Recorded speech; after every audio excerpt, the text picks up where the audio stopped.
پیشانی پر اگر نشان کی بات ہوتی تو صرف جبہہ کا لفظ آتا. اللہ نے قرآن میں فرمایا فی وجوہ، ان کے پورے چہرے پر سجدے کے نشان ہیں، یعنی چہرہ چمکدار ہوگا. ہم بھی بہت سالوں سے سجدے کر رہے ہیں، بہت سالوں سے ہم بھی نماز پڑھ رہے ہیں. بہرحال زمانے رسول آ گیا، اے میرے صحابہ چھوڑ دو، ہم عہد کے پابند ہیں، ہم عہد و پیمان والے ہیں. تو مجبوراً ان کو چھوڑنا پڑا. وہ گئے، روتے روتے گئے، فریاد کرتے گئے. لیکن رسول کریم صلی اللہ تعالیٰ علیہ وسلم کی یہ جو صلح ہوئی، واپس تو مدینے آئے، تب یہ سورہ نازل ہوئی جس میں اللہ تعالیٰ نے یہ ارشاد فرمایا لقد صدق اللہ رسولہ الرؤیا بالحق لتدخلن المسجد الحرام ان شاء اللہ آمنین محلقین رؤوسکم ومقصرین لا تخافون.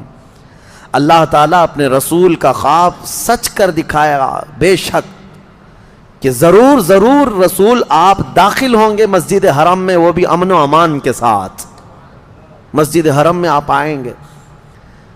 ہوا یہ کہ اس وقت حضرت عثمان غنی کو بھیجا گیا تھا مکہ کے حالات دیکھنے کے لیے.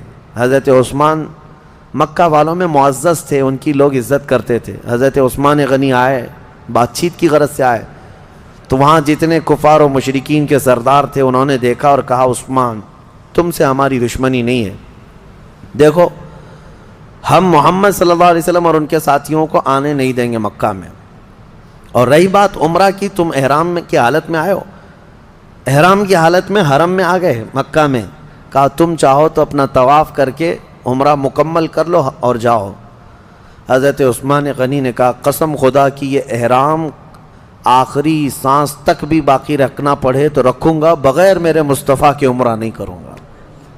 وہاں پہنچ کر کے بھی انہوں نے خانہ کعبہ کا طواف نہیں کیا، خانہ کعبہ کا طواف نہیں کیا، عمرہ نہیں کیا، ویسے ہی چلے آئے. اسی کو امام اہل سنت فاضل بریلوی نے فرمایا نا، طیبہ نہ صحیح افضل مکہ ہی بڑا ظاہر، ہم عشق کے بندے ہیں کیوں بات بڑائی ہے. لوگ یہ مکہ مدینے کی فضیلت میں ڈسکس کرتے رہ جاتے ہیں. مسئلہ یہ ہے کہ صرف خانہ کعبہ ہی نہیں، اصل عظمت مصطفیٰ ہے. یہ نہ ہو تو پھر خانہ کعبہ کے لاکھ چکر بھی کسی کام کے نہیں. حضرت عثمان غنی رضی اللہ تعالیٰ عنہ کا یہ عمل بتاتا ہے کہ وہ احرام کی حالت میں اگر کوئی وہاں تک گیا ہے تو ظاہر سی بات ہے اب اگر احرام کھولے گا تو اس پر دم واجب ہے، بکرا قربان کرنا پڑے گا، وہ سب منظور ہے ان کو، لیکن میرے مصطفیٰ کے بغیر طواف کرنا منظور نہیں. واپس آ گئے. سال بھر نہیں گزرا تھا، 6 ہجری کا معاملہ ہے، 7 ہجری کے قریب دوبارہ